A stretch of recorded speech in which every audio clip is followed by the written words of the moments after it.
So, wir probieren heute einen Zone-Test mit so einer MT-07 Tracer oder wie man sagt auch Tracer 700.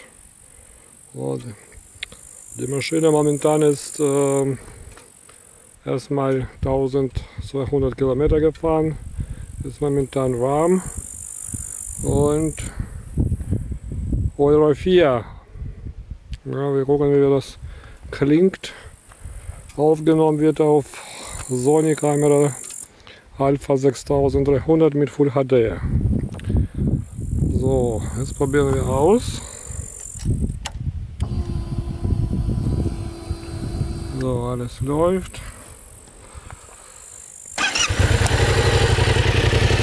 Das ist jetzt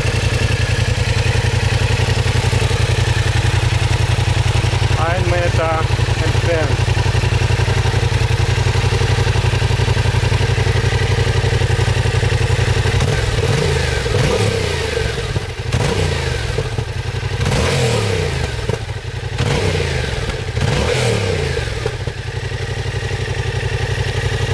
So, unter 6000 möchte ich nicht drehen, alles ist noch nicht angefahren komplett, aber geht doch. Ich weiß nicht, ob das mit Akrapovic besser wird oder schlechter.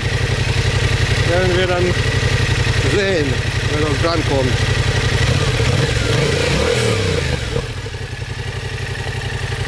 So, ein bisschen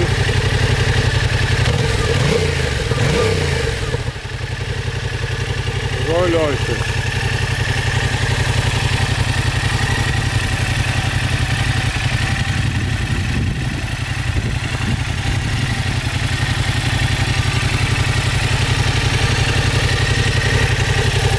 Mal.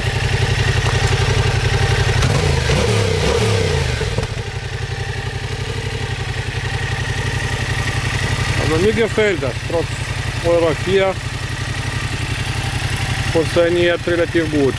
2 Zylinder, Paralleltwin, ja, im Vergleich zu meiner 1250er Bandit oder CBR 600 schon ein bisschen, aus meiner Sicht ein bisschen besser klingt.